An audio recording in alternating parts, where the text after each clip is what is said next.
कौन कहता है कि इम्तियाज जलील साहब इलेक्शन हारे? जो जीत कर भी हारता है उसको बाजीगर कहते हैं।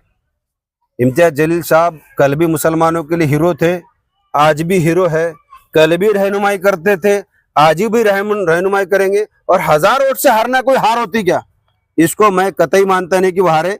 वो आमदार बन चुके हैं। जो 7000 मुस्लिम वोट जाते हैं उधर, हमको उन पर भी बोलना चाहिए, हमको उन पर भी मेहनत करना चाहिए कि क्या वजह है कि हमारे 7000 वोट उधर चले गए।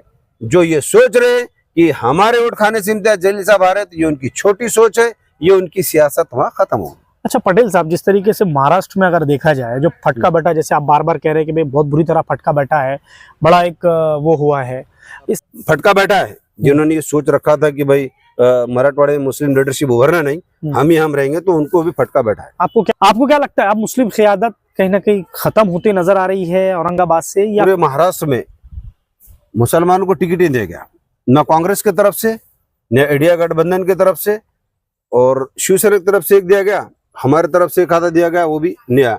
हम इमाम को सुप्रीमो असदुद्दीन ओवैसी ने मालेगांव में जिस तरीके का एक बयान दिया, उसको इसमें कोई शक नहीं कि उनका अभी दिल दुखा और उन्होंने अपने दिल की भड़ास निकाली है।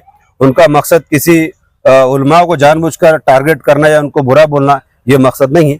उनका दर्द ये था कि इतना सब कुछ होने के बाद भी किनारे पे लाकर अगर इम्तियाज जलील साहब की कहीं ना कहीं 1000 वोट से हार होती है, तो ये कहीं ना कहीं उनका एक दर्द था। इसको मैं उनका दर्द मानूंगा, बल्कि उस पर मुझे कुछ बोलना नहीं है। आप लोग देख रहे हैं औरंगाबाद अपडेट्स, मैं हूं अल्ताफ हुसैन। जैसे हमने कहा कि लोकसभा विधानसभा अब हो चुकी है, रिजल्ट हमारे सामने आ चुके हैं। सरकार बीजेपी की जो है महाराष्ट्र में बनी है।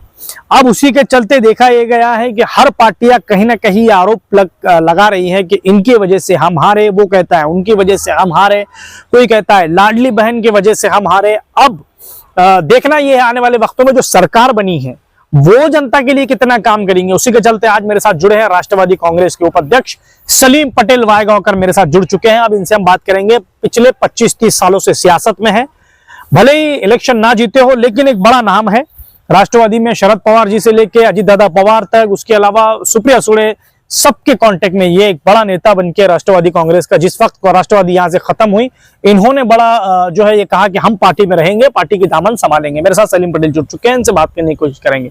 सर वेलकम है आपका औरंगाबाद अपडेट्स के अंदर। बड़े दिनों के बाद बात हुई और सीधा सवाल ये, सरकार, आपका भी दावा यह था कि हमारी बन रही है, लेकिन सरकार नहीं बन पाई, क्या रीजन लगता है? देखिए, रीजन दो चीजें इसमें कि इसमें बड़ी क्लियर कट में बोलूंगा कि महाराष्ट्र के अंदर जो समीकरण बदला है, ये लाडली बहन का भी एक उनको बेनिफिट मिला है, इसमें कोई छुपने वाली बात नहीं है। दूसरा सवाल ऐसा है कि बड़े खुलकर और सीधे अंदाज में कहूंगा कि मैंने खुद आदरणीय पवार साहब से बात किया था पूना की मीटिंग में कि मुसलमानों का वाटा कहना कि होना चाहिए। लोगों का नाराजगी का जो दौर है वो बहुत बढ़ रहा है, दायरा बढ़ रहा है। मुझे खुद इस बात पे हैरत हो गई है कि पूरे महाराष्ट्र में मुसलमानों को टिकट ही दे गया, न कांग्रेस की तरफ से, न इंडिया गठबंधन की तरफ से, और शिवसेना की तरफ से एक दिया गया, हमारी तरफ से एक आधा दिया गया, वो भी नया। हमने बोले थे कि मराठवाड़े से कम 2-5 सीट ऐसी दो, बाबा जानी साहब हो गए पाथरी से, औरंगाबाद से हम भी दावेदार थे, खाजा भाई थे, हम लोग थे। और साहब ने कमिटमेंट भी किया था कि ठीक है 1 सीट देंगे मध्य पूर्व से। लेकिन अचानक ये क्या हुआ कि कई सीट मुसलमानों को नहीं दी गई, इसलिए पार्टी को मुसलमानों का फटका बैठा है। इसमें बोलने में कोई कोताही नहीं है, क्योंकि आप सब जानते हैं कि हर एक अपनी अपनी तैयारी में डटा हुआ था। सब लोग तैयारी में लगे हुए थे। अच्छा, उसके अलावा पटेल साहब एक खास बात ये देखी गई थी, आपने फॉर्म तो भरा था पूर्व विधानसभा से, लेकिन विड्रॉल भी कर लिया, क्योंकि आप चाहते थे कि यहाँ से कहीं ना कहीं मुस्लिम क़यादत जिंदी रहे। उसके लिए आपने फॉर्म भी आपका वापस ले लिया था। अब खास बात ऐसी रही है उसी के चलते कि इम्तियाज जलील साहब बहुत कम वोटों से हार गए हैं, लेकिन वाद विवाद का मामला खत्म होने का नाम नहीं ले रहा है। देखिए, आप क्या सोचते हैं? मैं आपको बता दूं कि आखिरी वक्त पर मुझे बोला गया था, जो 4 तारीख थी फॉर्म भरने की, पार्टी हाईकमांड की तरफ से पूरा निर्देश है कि पूरी तैयारी के साथ खड़े हो जाओ।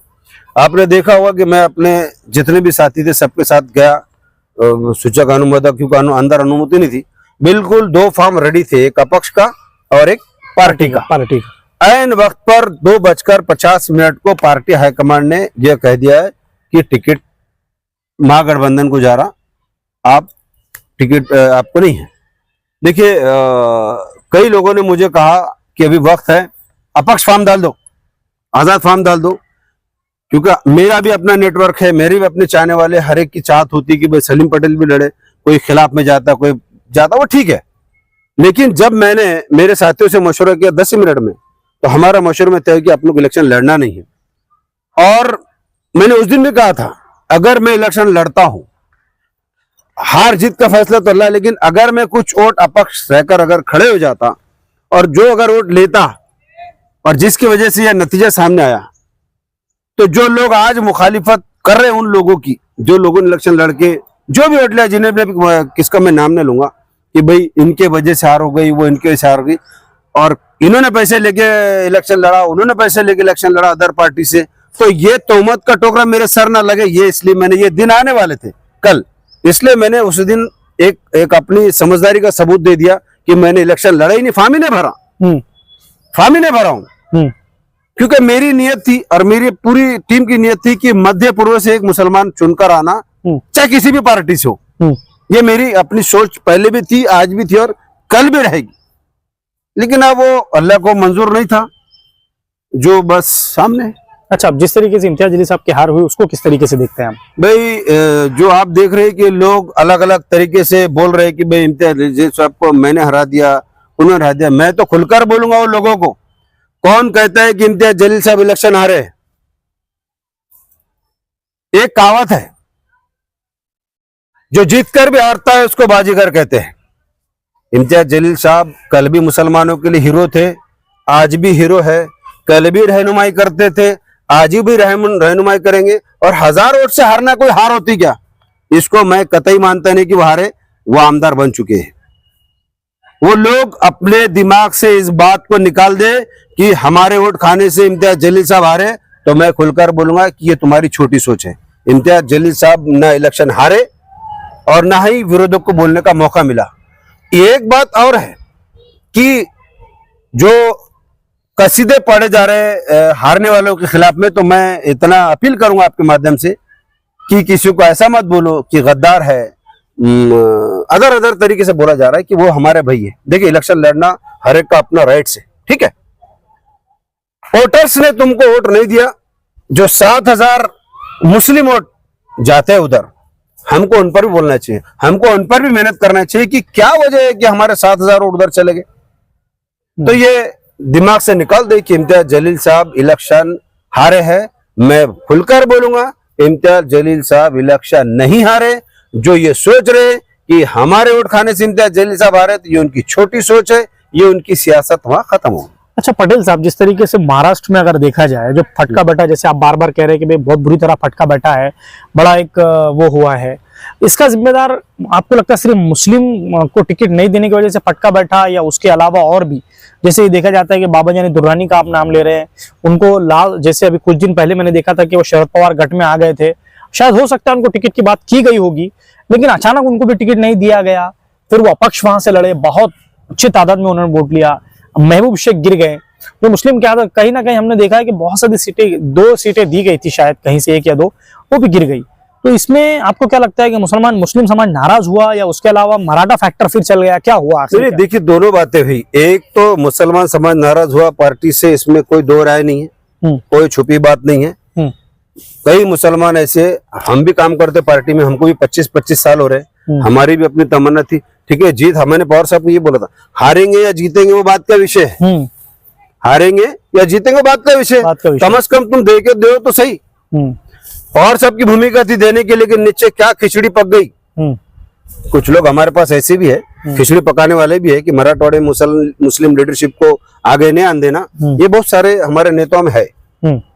और कहने के उनको भी इस बात का फटका बैठा है, जिन्होंने ये सोच रखा था कि भाई मराठवाड़े में मुस्लिम लीडरशिप उभरना नहीं, हम ही हम रहेंगे, तो उनको भी फटका बैठा है। आपको क्या लगता है, अब आप किस गट में रहेंगे? आपको क्या लगता है, किस गट की तरफ जाने की कोशिश करेंगे अब आप?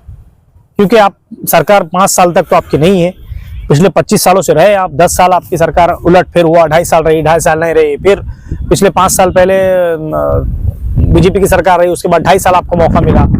अब क्या करेंगे? फिर 5 साल के लिए सरकार आपके हाथ से निकल चुकी है। देखिए, अभी अगले हफ्ते हम लोग है बम्बई में, मंत्रिमंडल का विस्तार हो रहा है और हमारे तालुका तो अल्हम्दुलिल्लाह सभी पार्टियों से है। हमको तो किसी तरह से भी जनहित में काम करना है, कहीं न कहीं तो हमको रुकना पड़ेगा। तो ये हमारा मशवरा हो जाएगा कि यहाँ रहना है या कहीं और जाना है। जहाँ गरीबों की हक की आवाज उठाएंगे, कोई हमारा साथ अगर देता है तो यकीनन हम उसके साथ जाने की हमारी तैयारी है। अब जाएंगे, तैयारी है हमारी तैयारी है। अच्छा। क्योंकि अब यहाँ मामला आ गया सरकार वर्सेस अपोजिशन। अब तो ये दशा हो गई कि अपोजिशन के भी वांदे पड़ गए, तो सारी बातें सोचना है। और फिर मैं यही बोलूंगा कि इस वक्त औरंगाबाद से लेके मराठवाड़े तक मुसलमानों को राजनीतिक समीकरण के बारे में सोचना पड़ेगा, अपनी रहनुमाई और रहबर के बारे में सोचना पड़ेगा और कहीं न कहीं एक ऐसी नीति बना के चलना पड़ेगा ताकि कल जो आने वाला कल है वो अच्छे से हमारे लिए। एक आखिरी सवाल मेरा ऐसा है आपसे, ये सवाल मैं बहुत देर सोच रहा हूं आपसे करने का, और ये सवाल बनता भी है। जैसे आप कह रहे हैं कि भाई सीट गिर गई, मुस्लिम सीट गिर गई, आप चाहते हैं कि मुस्लिम सीट वापस आए। आपको क्या लगता है, अब मुस्लिम क़यादत कहीं ना कहीं खत्म होती नजर आ रही है औरंगाबाद से, या फिर कोई और चेहरा होगा, या फिर से मौका मिलेगा? आगे वाला समीकरण कैसा बनेगा आपको लगता है? नहीं, मैं बताया ना इससे पहले भी कि देखिए कि मैं फिर एक बार ये बोलूंगा कि हमारी जो मार्गदर्शन करने के लिए हमको जो रहनुमा होना, ये हमारी नियत है पहले से भी। और मध्य पूर्व से बोलो या मराठवाड़े से बोलो, आज मुसलमान की लीडरशिप खत्म हो गई है, मुस्लिम लीडरशिप बची नहीं है। बाबा जाने जैसा आदमी 2-2, 3-3 टर्म करके एमएलए बनते हैं और आज उनकी ये नौबत हो गई है कि उनको भी अपक्ष लड़ना पड़ा। तो मैं ये चाहूंगा कि कहीं ना कहीं औरंगाबाद से लेकर मराठवाड़े के मुस्लिम लीडरशिप ने कहीं ना कहीं राजनीतिक परिवर्तन का सोचना चाहिए, तब जाके हमारा कहीं ना कोई अपना मकसद हल होगा। उसके अलावा नहीं, बिल्कुल नहीं होगा। सर, जिस तरीके से आप कह रहे हैं कि इम्तियाज जलील साहब हारे नहीं हैं, इम्तियाज जलील साहब बहुत कम वोटों से इसको हार नहीं मानी जाती, जैसे आपका ये मानना है, लेकिन इमाम के सुप्रीमो असदुद्दीन ओवैसी ने मालेगांव में जिस तरीके का एक बयान दिया, उसको लेकर बड़ी विवादित में कहीं ना कहीं उनको नुकसान पहुंचा, ठेस पहुंची है, उन्होंने ये इजहार किया है। तो देखिए, ओवैसी साहब का जो बोलना है वो एक दर्द है। उनका एक दर्द ये था कि कम से कम इम्तियाज जलील साहब तो भी एमएलए बन जाए ताकि क़यादत जिंदा रहे। इसमें कोई शक नहीं कि उनका अभी दिल दुखा और उन्होंने अपने दिल की भड़ास निकाली है। उनका मकसद किसी उलमा को जानबूझकर टारगेट करना या उनको बुरा बोलना ये मकसद नहीं है। उनका दर्द ये था कि इतना सब कुछ होने के बाद भी किनारे पे लाकर अगर इम्तियाज जलील साहब की कहीं ना कहीं 1000 वोट से हार होती है तो ये कहीं ना कहीं उनका एक दर्द था। इसको मैं उनका दर्द मानूंगा, बल्कि उस पर मुझे कुछ बोलना नहीं है। ओवैसी साहब का जो बोलना था कि वो मुसलमानों की क़यादत जिंदा रहे, ये मकसद से उन्होंने कहा है। ठीक, ये थे सलीम पटेल वायगांवकर। जैसा इनका ये मानना है कि इंडिया अलायंस को जो फटका बैठा है, उनके जो एमएलएस कहीं ना कहीं हारे हैं, उसकी वजह ये रही है कि मुस्लिम समाज को टिकट नहीं दिया गया। अगर मुस्लिम समाज को कहीं ना कहीं टिकट दिया जाता, मराठवाड़े के अंदर 8, 10 या 5 कम से कम दिए जाते, तो कहीं ना कहीं एक फिर से समीकरण बनता। अब खास बात ऐसी है कि बीजेपी की सरकार बनी है, आने वाले 5 सालों में क्या बीजेपी जनता के लिए काम करेगी, ये भी देखने का विषय रहेगा। और खास बात ऐसी है, क्या राष्ट्रवादी कांग्रेस को बड़ा फटका बैठेगा, क्या राष्ट्रवादी कांग्रेस के लीडर्स कोई और पार्टी की तरफ रुख करेंगे, कांग्रेस की पार्टी करेंगे या इमाम के करेंगे, कौन सी पार्टी के लोग किधर जाएंगे, देखने के लिए हमारे साथ जुड़ते रहिए। कैमरामैन जियाउल हक के साथ मैं अल्ताफ हुसैन, आप लोग देख रहे हैं औरंगाबाद अपडेट्स।